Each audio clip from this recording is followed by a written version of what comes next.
नमस्कार student, Gurugram teacher training college Chak 5 जिला में आपका स्वागत है। हम बीएड द्वितीय वर्ष में सामाजिक अध्ययन विषय का अध्ययन कर रहे हैं, यानी कि सामाजिक अध्ययन शिक्षण शास्त्र। तो इसके अंदर हम सामाजिक अध्ययन शिक्षण के उद्देश्यों की चर्चा कर रहे हैं। तो कल के वीडियो में हमने जो लास्ट वीडियो देखा था, तो हमने अध्ययन किया था सामाजिक अध्ययन के सामान्य उद्देश्य। तो सामान्य उद्देश्य क्या होते हैं, क्योंकि हर विषय के कहीं ना कहीं कोई ना कोई उद्देश्य होता है, उसी उद्देश्यों के आधार पर ही विषय का निर्माण किया जाता है। उन्हीं उद्देश्यों की पूर्ति के लिए ही उस विषय का अध्ययन किया जाता है। इस प्रकार से अपने सामाजिक अध्ययन के अंदर सामाजिक गुणों का विकास करने के लिए अध्ययन किया जाता है। बच्चे में नागरिक गुणों के विकास करने के लिए उसका अध्ययन करवाया जाता है। इसी प्रकार से यदि हम विज्ञान को देखें तो विज्ञान के अंदर बच्चे के अंदर वैज्ञानिकता के दृष्टिकोण पैदा करना, इसके लिए उसका अध्ययन करवाया जाता है कि बच्चा थोड़ा सा वैज्ञानिक दृष्टिकोण से जुड़े और उसकी वैज्ञानिकता को समझे कि ये कारण क्यों हो रहा है, इसका जिसका कोई काम हो रहा है उसका कारण क्या है, कार्य और कारण में संबंध स्थापित कर सके। इस प्रकार की जो बातें हैं, किसी वस्तु को क्रमबद्ध रूप से अध्ययन कर सके, ये परिणाम है जो क्यों प्राप्त हो रहे हैं, इसका क्या कारण है, तो किन कारणों से इस प्रकार के परिणाम आ रहे हैं। तो ये सारी चीज़ें वैज्ञानिक दृष्टिकोण के अंदर आती हैं। तो इस प्रकार से कहीं ना कहीं जो वैज्ञानिकता का दृष्टिकोण है वो विज्ञान शिक्षण में बढ़ावा देता है, या विज्ञान शिक्षण का उद्देश्य होता है। इसी प्रकार से सामाजिकता का, अंतर्राष्ट्रीय भावना का विकास, सामाजिकता का विकास, राष्ट्रीयता की भावना का विकास, ये सारे जो उद्देश्य हैं वो सामाजिक अध्ययन के होते हैं। तो हमने यदि अपने देखें तो सामाजिक अध्ययन के अंदर हमने देखा था कि इसके अंदर अंतर्राष्ट्रीय भावना का विकास होता है, एक आदर्श नागरिक का विकास होता है। इसी प्रकार से हमें पाठ्यक्रम को समृद्ध करके पढ़ना सीख जाता है कि किस प्रकार से भूगोल का संबंध है, किस प्रकार से समाज का इतिहास के साथ संबंध है। इस प्रकार की जो समृद्ध प्रक्रिया करना सीख जाता है वो सामाजिक अध्ययन से सीखता है। इसी प्रकार से राष्ट्र प्रेम की भावना का विकास होता है, विश्व बंधुत्व की भावना का विकास होता है। और इसी प्रकार से हम देखें तो उसको अपने विषय के प्रति ज्ञान प्रदान होता है, और ज्ञान प्रदान करने के साथ साथ वो सामाजिकता का विकास करता है। सामाजिकता के विकास में मानव का विकास का क्रम भी पड़ता है कि मानव का विकास किस क्रम में हुआ है, किस प्रकार से पहले मानव जाति का निर्माण पैदा हुई और किस प्रकार से धीरे धीरे उसका विकास होकर आज आधुनिक जो मानव है वो किस प्रकार से उसका निर्माण हुआ है, या किस प्रकार की स्थिति के अंदर वो है। राष्ट्र की भावना का मानचित्र को पढ़ना, चित्र को पढ़ना, ग्लोब को समझना, ये सारी क्रियाएं सामाजिक अध्ययन के अंदर ही बालक सीख पाता है। पर्यावरण का ज्ञान उसको सामाजिक अध्ययन के अंदर होता है। इसी प्रकार से एक अच्छे नागरिकता की भावना का विकास, एक आदर्श नागरिकता की भावना का विकास भी सामाजिक अध्ययन के अंदर होता है। बच्चों इसी प्रकार से जो समन्वय करना सीखता है, जैसे पहले बात की थी, समन्वय करना, एक विषय का दूसरे विषय में समन्वय करना, एक प्रकरण का दूसरे विषय में प्रकरण समन्वय करना सीखना, वो सामाजिक अध्ययन के अंदर आता है। कि जिस प्रकार से इतिहास का, भूगोल से, भूगोल का, नागरिक शास्त्र से, जब भी सभी विषयों को एक दूसरे जुड़े हुए हैं, उन सभी को जो प्रभाव है सामाजिक में पड़ता है और सामाजिक अध्ययन के अंदर इसका अध्ययन किया जाता है। इस प्रकार से हम सामाजिक अध्ययन के अंदर अध्ययन करते हैं। तो हम जब भी पाठ योजना बनाते हैं, दैनिक पाठ योजना बनाते हैं, तो उसमें कुछ उद्देश्य निर्धारित करके चलते हैं। तो उसमें हम दो प्रकार के उद्देश्य निर्धारित करते हैं, तो सामान्य उद्देश्य कहलाते हैं और एक विशिष्ट उद्देश्य निर्धारित करते हैं। सामान्य उद्देश्य सब्जेक्ट के होते हैं, विषय के अकॉर्डिंग होते हैं। सामान्य उद्देश्य के अंदर हम ये कह सकते हैं कि इस विषय वस्तु के अंदर, इस विषय के अंदर इस प्रकार के विषयों की पूर्ति होगी। स्पेशल विषय है वो उस प्रकरण से जुड़ा होता है जिसके अंदर हम जिस सामाजिक विषय का अध्ययन हम प्रॉपर रूप से उसको करवा रहे हैं, किस विषय इस सामाजिक अध्ययन के अंदर उस प्रकरण को पढ़ने के बाद किस प्रकार का उसमें विशिष्ट उद्देश्य आएंगे, स्पेसिफिक जो एम्स हैं, स्पेसिफिक जो उद्देश्य हैं वो निर्धारित किए जाते हैं। तो इस प्रकार से सामान्य उद्देश्य हैं वो सामान्य रूप से जो विषय वस्तु से जुड़े होते हैं, जो शिक्षण विषय जुड़े होते हैं, उसके आधार पर होते हैं। क्योंकि सामाजिक अध्ययन के अंदर आपको चाहे वो नागरिक शास्त्र पढ़ रहे हैं, चाहे इतिहास पढ़ रहे हैं, तो कहीं ना कहीं वो राष्ट्र की भावना, अंतर्राष्ट्रीय की भावना, अपने शासन को समझना, ये सारे उद्देश्य उसके अंदर निर्धारित किए जाते हैं। इसी प्रकार से सामाजिक विज्ञान शिक्षण के कुछ विशिष्ट उद्देश्य होते हैं, और विशिष्ट उद्देश्य है उसके अंदर बालक उस विषय को सीखता है, उसका स्मरण करता है, उसका अपने जीवन में प्रयोग करना सीख जाता है, फिर उसको समझता भी है, समझने के बाद उसको सीखना शुरू करता है, फिर उसके अंदर स्किल का निर्माण होता है। इस प्रकार से सामाजिक अध्ययन के अंदर जब बालक अध्ययन करता है, विषय वस्तु का प्रकरण वाइज अध्ययन करता है, तो उसके अंदर कई प्रकार के विशिष्ट उद्देश्य लेकर के चलता है और हर प्रकरण के अंदर अपने अपने विशिष्ट उद्देश्यों की पूर्ति करना सीखता है। जिस प्रकार से जियोग्राफी है, तो जियोग्राफी के अंदर वो क्या सीखेगा, जियोग्राफी का ज्ञान तो प्राप्त करेगा ही, उस जियोग्राफी के ज्ञान को वो अपने जीवन के अंदर प्रयोग भी करेगा। और उसी भूगोल के ज्ञान के अंदर जो मैप बनाना है या किसी जगह को वांछित करना है, तो उसका प्रयोग कौशल के रूप में भी करेगा और अपने जीवन में अपने जहाँ कोई यात्रा करनी है तो उसके अंदर भी प्रयोग करेगा कि इस जगह पर ये स्थान है और हमें यहाँ पर यात्रा के अंदर जो दैनिक जीवन में प्रयोग करना है उसको सीख जाएगा। तो हम इसी सामाजिक ज्ञान के सामान्य उद्देश्यों को हमने कल अध्ययन कर दिया था और आज हम इसके विशिष्ट उद्देश्यों के बारे में अध्ययन करेंगे। तो यदि हम विशिष्ट उद्देश्यों के बारे में देखें तो सबसे पहले होता है ज्ञान। यदि हम सब ज्ञान लिखें या क्योंकि ये जो विशिष्ट उद्देश्य होते हैं वो ज्ञानात्मक और क्रियात्मक उद्देश्य कहते हैं, क्योंकि इसके अंदर ज्ञान तो प्राप्त होता ही, उस ज्ञान का प्रयोग भी करते हैं, कुछ क्रिया भी करता है बालक। क्रिया करने में तो प्रयोजन तैयार करना, रिपोर्ट तैयार करना, कोई वर्गीकरण करना सीख जाना, या फिर कोई इस प्रकार से अपने कह सकते हैं कि मानचित्र तैयार करना सीख जाना, चार्ट तैयार करना, चीज़ मॉडल जो टीचिंग ऐड होती है वो तैयार करना सीख जाना सुंदर तरीके से। तो ये सारी चीज़ें वो सीख जाता है सामाजिक अध्ययन के विशिष्ट उद्देश्य के तहत। तो हम इन जो विशिष्ट उद्देश्य हैं इनको दो भागों में बांट सकते हैं, एक तो ज्ञानात्मक उद्देश्य होते हैं और एक क्रियात्मक उद्देश्य होते हैं। हालांकि अपने इसको 5 उद्देश्य हम करेंगे, जो विशिष्ट उद्देश्य हैं उसके अंदर जो ज्ञानात्मक क्रियात्मक उद्देश्य आ जाएंगे। तो यदि ये कहें कि ज्ञानात्मक और क्रियात्मक उद्देश्य क्या होते हैं, तो उस सामान्य उद्देश्य विशिष्ट उद्देश्य के अंदर ही वो आते हैं। तो सबसे पहले जो विशिष्ट उद्देश्य है वो ज्ञानात्मक है या ज्ञान है। यदि अपने इसको ज्ञानात्मक लिखें तो ये ज्ञान है। तो हम देखते हैं कि कोई भी विषय अध्ययन किया जाता है तो उसका ज्ञान प्राप्त किया जाता है। तो ज्ञान सीधा सीधा प्राप्त कर लेना, उसको प्रत्यास्मरण कर लेना, उसकी धारणा को पढ़ लेना, और उसकी परिभाषाओं को जान लेना, सिद्धांतों को पढ़ लेना, उसका स्मरण कर लेना, ठीक है। उसके अंदर उसको जो परिभाषा पढ़ी है उसको यदि कहीं लिखी हुई तो उसको पुण्य पहचान लेना कि हाँ मैंने ये पढ़ी हुई है, पुण्य मैंने ये देखी हुई है कहीं ना कहीं। इस प्रकार की पहचान करना, उसको स्मरण करना, पुण्य यादस्त कर लेना, जैसे वो सामने आते हैं याद कर लेना, वो सारी चीज़ें हैं वो ज्ञानात्मक उद्देश्य के अंदर आती है। तो ज्ञान के अंदर क्या है, सामाजिक अध्ययन शिक्षण के अंदर जो उद्देश्य है छात्रों को अपने विषय का ज्ञान कराना है। ज्ञान के अंतर्गत छात्र प्रत्यास्मरण कर सकते हैं, दोबारा स्मरण कर सकते हैं और अभिज्ञान कर सकते हैं, उसको अपने पुनः पहचान भी कर सकते हैं। यदि अभिज्ञान का अर्थ ये पुनः पहचान करना कि यदि उस विषय को विषय सामने आती है तो उसको पुनः पहचान कर सकते हैं कि हाँ वो चीज़ है।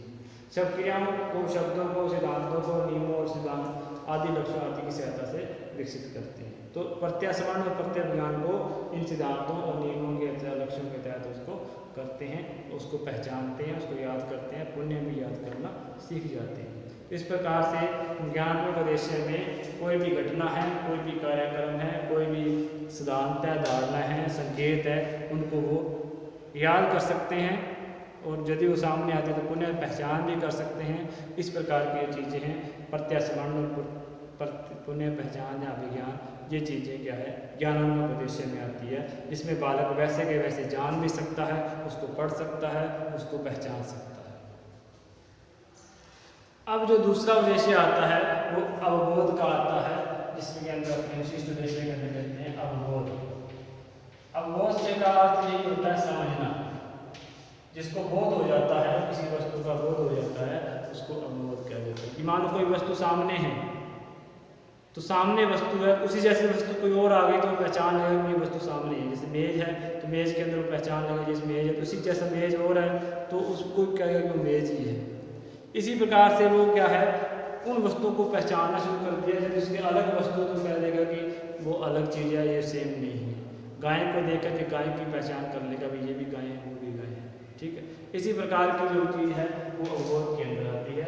जब बच्चा पहचानना शुरू कर देता है तो पहचानने के तहत सामाजिक जीवन में ज्ञान के उद्देश्य ज्ञान के बाद जब वो ज्ञान प्राप्त हो जाता है उसको इस परिभाषा याद करने की भाषा के अंदर किसी व्यक्ति वस्तु स्थान के नाम को संज्ञा कहते हैं, तो अब उस व्यक्ति या वस्तु स्थान को देखेगा तो वो उसको संज्ञा के नाम से बुलाएगा। इसी प्रकार से यदि हम किसी ज्ञान के बाद अवबोधन या बोध को लिया जाता है, किसी तथ्य और वस्तु के बोध के लिए ज्ञान का होना बहुत आवश्यक है। छात्र अवबोधन के अंदर तो उल्लेख करना, व्याख्या करना सीख जाते हैं। किसी वस्तु का उल्लेख करना कि गाय को देखकर गाय के बारे में बोल दिया कि गाय क्या है ना, गाय के अंदर किस प्रकार की जो विशेषताएँ होती हैं उनके बारे में जान लिया। इसी प्रकार से उनकी व्याख्या भी कर देंगे, उसी प्रकार से उसको समझ लेंगे। उसी जैसा कोई और गाय दिखाई देती है तो उसको भी वो गाय के नाम से संबोधित करना शुरू कर देंगे। तो ये चीज़ें वो अवबोध के अंदर आती हैं। तो अवबोध के अंदर अपने देखते हैं कि भूतकाल वर्तमान कार्य के कारणों का, साध्य साधनों का, घटना परिणाम का जो परस्पर संबंध होता है उसको स्थापित करना सीख जाते हैं कि क्या कार्य है, क्या कारण है, उसके क्या परिणाम है, उसको समझ लेते हैं। विभेदीकरण करना सीख जाते हैं, तुलना करना सीख जाते हैं, व्याख्या करना सीख जाते हैं, उदाहरण देना शुरू कर देते हैं और परिभाषाओं की व्याख्या करना और उसका विश्लेषण करना सीख जाते हैं। दो परिभाषाओं का विश्लेषण कर लेंगे, इसके अंदर वो क्या कह रहा है, इसके अंदर क्या कर रहा है। तो विश्लेषण करना, व्याख्या करना, उदाहरणों को समझना, उदाहरणों के महत्व को समझना, विशेषताओं को समझना, सारे कार्य हैं जो किसी महापुरुषों के जो चित्र हैं उनके बारे में तुलना कर लेना, उनके जीवन चरित्र के बारे में तुलना करना, ये सारा अवबोध के अंदर आता है। जब बालक ज्ञान प्राप्त करने के बाद उसको समझ आ जाती है, समझना शुरू कर देता है तो वो अवबोध हो जाता है। अवबोध का मतलब समझने से है। समझने का अर्थ यही है कि उस विषय वस्तु को समझ आ चुकी है, अब उसके अंदर वो व्याख्या भी कर सकता है, उसकी तुलना भी कर सकता है, उसके अंदर यदि उसका विश्लेषण करना चाहे तो विश्लेषण भी हो सकता है, विश्लेषण भी कर सकता है। दो परिभाषा के अंदर विश्लेषण कर सकता है, दो विशेषताओं के अंदर विश्लेषण कर सकता है, दो एक जैसी वस्तुओं के अंदर अंतर का विश्लेषण भी कर सकता है, तो समानता का विश्लेषण भी कर सकता है। इस प्रकार से जब अवबोध के अंदर बालक उस विषय वस्तु को समझना शुरू कर देता है। तीसरा हम देखें ज्ञानोपयोग।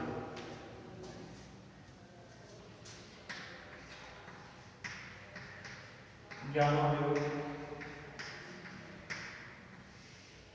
ये सारे जो विशिष्ट उद्देश्य, सामान्य उद्देश्य पाठ योजना का निर्माण करते उसमें काम आते हैं कि आपने जो विषय वस्तु चुनी है उसका सामान्य उद्देश्य क्या रहेगा और विशिष्ट उद्देश्य क्या रहेगा।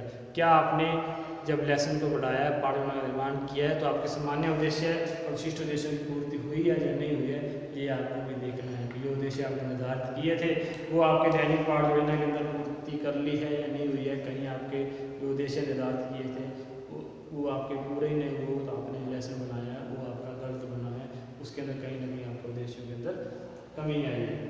इसी प्रकार से जो विशिष्ट उद्देश्य है ज्ञानोपयोग, तो आप जो पाठ योजना बनाते हैं या कोई सामाजिक अध्ययन में जो प्रकरण को पढ़ा रहे हैं तो उस प्रकरण के बारे में जब आपको ज्ञान हो जाएगा, आप समझने लग जाओगे, समझते हुए अपने जीवन में उसका प्रयोग करना सीख जाओगे। तो यदि आप मान लो पहले तो बता दें कि 5 और 5 10 होते हैं, यहाँ तक तो ज्ञान हो गया। उसी ज्ञान के अंदर यदि वो समझने लग गया कि ये 10 है, तो यदि 4 और 6 मिला दें तो भी 10 है। इस प्रकार से यदि वो 10 के अंदर उसी 10 की आंकड़े को, उस गिनती को जब वो जीवन में प्रयोग करेगा, दुकान में जब पैसे का हिसाब किताब, घर पे पैसे का हिसाब किताब करेगा, इसका मतलब वो अपने ज्ञान का वो प्रयोग कर रहा है, ज्ञान को अपने जीवन में प्रयोग कर रहा है, तो ज्ञान उपयोग बनेगा। इसी प्रकार से सामाजिक विषयों के अध्ययन में ज्ञान प्रदान करना, बोध स्तर की जानकारी का प्रयोग दैनिक जीवन में उत्पन्न समस्याओं के बारे में, उत्पन्न समस्याओं के हल करने में जब उसका प्रयोग करता है तो हम कहते हैं कि वो अपने ज्ञान को समझते हुए, अपने जो पढ़ाया है उसको समझते हुए अपने जीवन में प्रयोग कर रहा है। जिस प्रकार से हमने पढ़ा दिया कि बालिका को शिक्षा देनी चाहिए, बालिकाओं का भी शिक्षा देने का अधिकार है, उनको भी पढ़ने का अधिकार है, ये लेसन अपने सामाजिक अध्ययन के अंदर पढ़ा दिया। अब उसको समझने लग जाए कि हमारे घर में भी बालिका, मेरी सिस्टर है या कोई चाचा जी की लड़की है, तो उसके अंदर वो नई विद्यालय जा रही है, तो वो उसको परिवार वालों को प्रेरित करेगा कि इनको भी स्कूल में जाएं, ये भी स्कूल में लगाना है। तो इस प्रकार से जब वो अपने ज्ञान का जीवन में प्रयोग करना शुरू कर देगा, इसका अर्थ है कि वो कहीं ना कहीं जो उसको ज्ञान मिला था बालिका शिक्षा से संबंधित उसको समझा उसने, फिर उसको उपयोग करना शुरू कर दिया और अपनी बहन को जो स्कूल में नहीं जा रही थी उसको स्कूल में दाखिला दिलाया। इस प्रकार के जो जीवन में जो उद्देश्य हैं वो ज्ञान उपयोग के अंदर आते हैं कि अपने जीवन में वो ज्ञान उपयोग कर रहा है, अपने ज्ञान जो प्रदान प्राप्त किया है उसको समझते हुए अपने जीवन में उपयोग कर रहा है। तो इस प्रकार से हम कह सकते हैं कि दैनिक जीवन की समस्या को सुलझाने में वो काम लेता है। इसी प्रकार से नवीन परिस्थितियों में प्रयोग कर सकता है, नवीन और प्राचीन के अंदर संबंध स्थापित कर सकता है कि पहले क्या कंडीशन थी, अब नवीन कंडीशन क्या है, नई जो स्थिति क्या है, इस प्रकार की समस्या स्थापित कर सकता है और प्राप्त जानकारी के आधार पर भविष्यवाणी भी कर सकता है और निर्णय ले सकता है। तो ज्ञानोपयोग का जो उद्देश्य होता है वो ज्ञानों और बोध के बाद ज्ञानोपयोग का प्रयोग करना होता है। इसके अंतर्गत नियमों सिद्धांतों का सामान्यकरण किया जाता है और छात्र पाठ्य वस्तु का प्रयोग भी करता है। तो सामान्य नियम बना लिया जाता है कि ये चीज़ इस प्रकार की है, उसको अपने जीवन में वो उसका उपयोग करता है। इसी प्रकार का ज्ञान उपयोग है। आगे जो नेक्स्ट पॉइंट है वो क्वेश्चन से जुड़ा हुआ है, स्किल से जुड़ा हुआ है।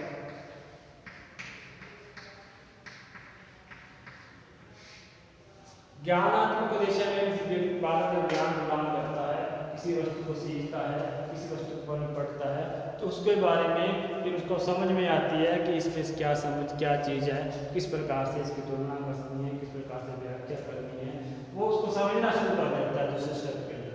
जब वो समझ जाता है तो उसको फिर अपने जीवन में दैनिक जीवन में प्रयोग करना शुरू कर देता है, दैनिक जीवन में प्रयोग करना चालू कर देता है।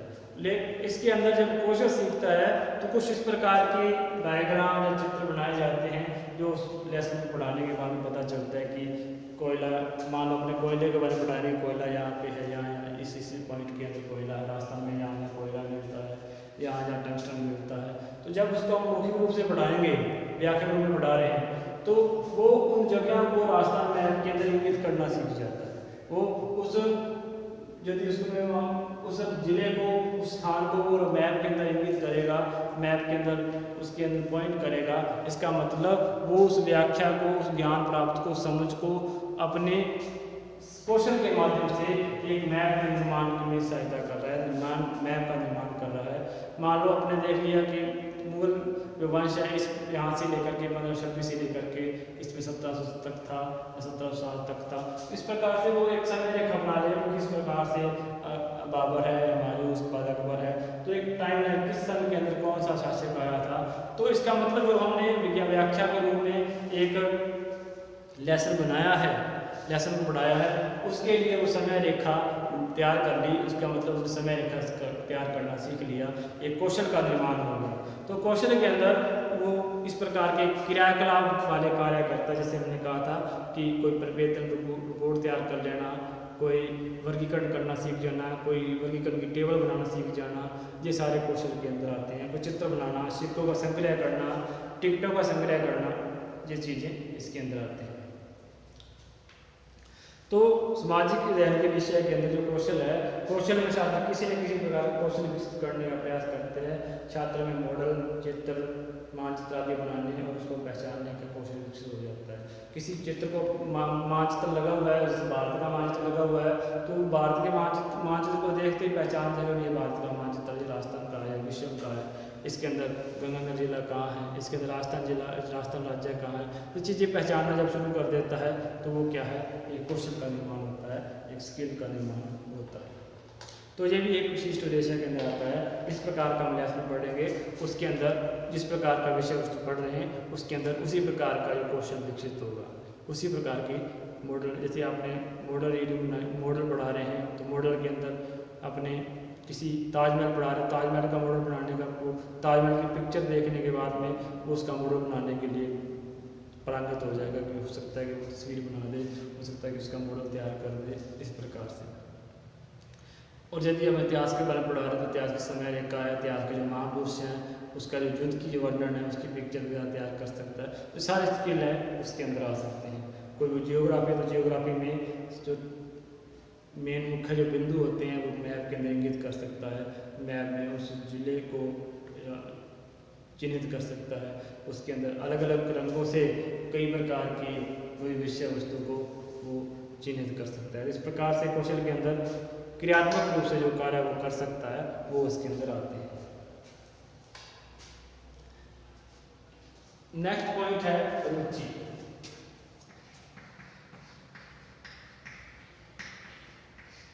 देखो कोई भी वस्तु का ज्ञान प्राप्त कर लिया, उसको अच्छी तरह समझ में आ गया, वो उसको पहचानना शुरू कर देगा। उसके बाद में उसके अंदर वो उसमें कौशल विकसित कर लेगा। कौशल विकसित करने के बाद में उसको लगेगा कि इस विषय के अंदर मुझे रुचि आ रही है, मुझे इंटरेस्ट हो रहा है, मैं इसके लिए और जानना चाहता हूँ। जब वो और जानने का प्रयास करेगा उसी को ही रुचि कहते हैं। जब उसके बारे में और जानने का प्रयास करेगा कि मुझे इस विषय वस्तु के बारे में और जानना है, इसका मतलब वो रुचि पैदा हो रही है। रुचि के अंदर वो उस विषय वस्तु के बारे में और जानने का प्रयास करेगा। इस प्रकार से हम देखते हैं कि रुचि के अंदर, या रुचि कह सकते हैं अपने सामाजिक ज्ञान से संबंधित विभिन्न इकाइयों के पक्षों में छात्रों की रुचि विकसित की जाती है। रुचि के पाठ और प्रकरण से विभिन्न पक्षों में छात्रों की रुचि विकसित करने का प्रयास करता है। यानी विभिन्न पक्ष की इस प्रकरण के बारे में और क्या पक्ष हो सकते हैं, क्या और हो सकता है, इसके बारे में जब जानने का प्रयास करेगा, इसका मतलब वो अभिरुचि है या रुचि है। तो अभिरुचि भी लिख सकते हैं।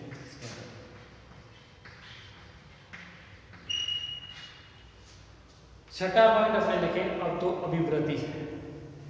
अभिवृत्ति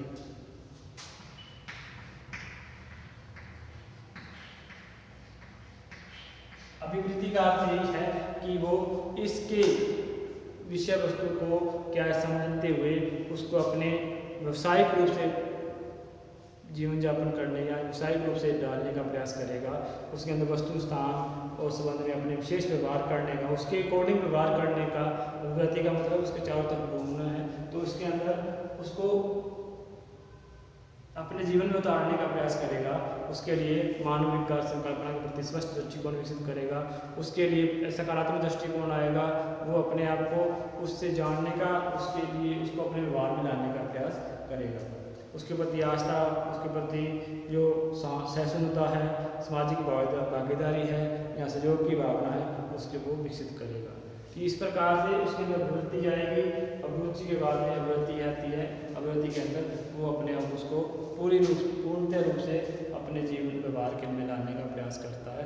इस प्रकार से अभिरुचि अभिवृत्ति बन जाता है कि उसके अंदर वो चीज़ें हैं जो सकारात्मक दृष्टिकोण है, जो स्वस्थ दृष्टिकोण पैदा होगा। यदि हम कोई नकारात्मक दृष्टिकोण पढ़ रहे हैं, यदि हम किसी विषय वस्तु पढ़, जैसे मान लो अपने कुप्रथाएं पढ़ रहे हैं, तो कुप्रथाओं के अंदर वो उसको दूर करने का प्रयास करेगा। उसके अंदर इस प्रकार की प्रवृत्ति बनेगी जिसको दूर किया जाए। उसके अंदर सकारात्मक या स्वस्थ दृष्टिकोण नहीं बनेगा उसके अंदर। ये थोड़ा सा इसमें ध्यान रखना है। तो जो विशिष्ट उद्देश्य है उस प्रकरण के अकॉर्डिंग, उस टॉपिक के अकॉर्डिंग बदलते रहते हैं। थोड़ा सा ये ध्यान रखना है। इसके अंदर रुचि है, अभिवृत्ति है। उसको अभिवृत्ति है, नकारात्मक पॉइंट चल रहा है, जैसे आत्मविवाद चल रहा है या कुछ प्रकार की कुरीतियाँ चल रही है, बाल विवाद चल रहा है, तो इसमें सकारात्मक या स्वस्थ दृष्टिकोण नहीं बन सकता, नकारात्मक दृष्टिकोण बनेगा। और वो क्या है, इन चीज़ों को अवॉइड करना प्रयास करेगा कि इसको हम दूर किया जाए। इसके लिए क्या सुझाव हो सकते हैं, क्या प्रयास किए जाने चाहिए, इस प्रकार की जरूरत है उसके अंदर आएगी। इस प्रकार से हमने आज विशिष्ट उद्देश्यों के बारे में देखा। तो विशिष्ट उद्देश्य में ज्ञानात्मक है। ज्ञानात्मक के अंदर ज्ञान प्रदान किया जाता है। बालक को किसी भी ज्ञान को प्रदान करने के बाद में जो उसको पुनः स्मरण कर सकता है, पुनः पहचान भी सकता है। और इसके अंदर अवबोध के अंदर वो बालक उसको समझना शुरू कर देता है। समझने के अंदर व्याख्या करना, उदाहरण देना, विश्लेषण करना, संश्लेषण करना, इस प्रकार की क्रियाएं होती हैं। ज्ञान उपयोग में वो समझते हुए अपने जीवन में उसका उपयोग करना सीख जाता है। कौशल के अंदर कोई चित्र, मॉडल और कोई प्रतिवेदन तैयार करना, रिपोर्ट तैयार करना, इस प्रकार की चीज़ें वो सीख जाता है। रुचि के अंदर वो अपनी रुचि दिखाता है, उसको और जानने का प्रयास करता है। जैसे इतिहास की है तो इतिहास के बारे में जो सिक्के हैं या कोई ऐतिहासिक घटनाएं हैं उनको जानने का प्रयास करेगा, ऐतिहासिक वस्तुओं को संग्रह करने का प्रयास करेगा, उस विषय से संबंधित। अभिवृत्ति का मतलब है उसके अंदर मान व्यवहार प्रदर्शन करेगा, अपने जीवन में उतारने का प्रयास करेगा और स्वस्थ संकल्पनाएं बनाएगा। मानसिक रूप से जो क्या है सहनता और सामाजिक भागीदारी को सुनिश्चित करेगा। उसमें अभिवृत्ति के रूप में वो उसका विकास करने का प्रयास करेगा। यदि नकारात्मक दृष्टिकोण है तो उसको अवॉइड करने का प्रयास करेगा। और इस प्रकार से हम इस विशिष्ट उद्देश्य के तहत एक प्रकरण के अकॉर्डिंग ही उद्देश्य निर्धारित करते हैं कि जिस टॉपिक को आपने पढ़ा दिया, किस टॉपिक के अंदर किस विषय वस्तु को आप पढ़ा रहे हैं, उसके अंदर कौन कौन से विशिष्ट उद्देश्य हैं। इस आधार पर हमने आज कल सामान्य उद्देश्य देखे थे और आज विशिष्ट उद्देश्य का अध्ययन किया है। तो जो सामान्य विशिष्ट उद्देश्य जो पाठ योजनाएं होती हैं उनके अंदर आप उद्देश्य निर्धारित करते हैं, इसी आधार पर सामाजिक ध्यान शिक्षा शास्त्र का भी जो अध्ययन करते हैं इन उद्देश्यों को लेकर के करते हैं। इस प्रकार से हमने सामान्य उद्देश्य विशिष्ट उद्देश्य देखे। कल एक नए विषय या नए प्रकरण के साथ नए टॉपिक के साथ फिर आएंगे। तब तक के लिए नमस्कार।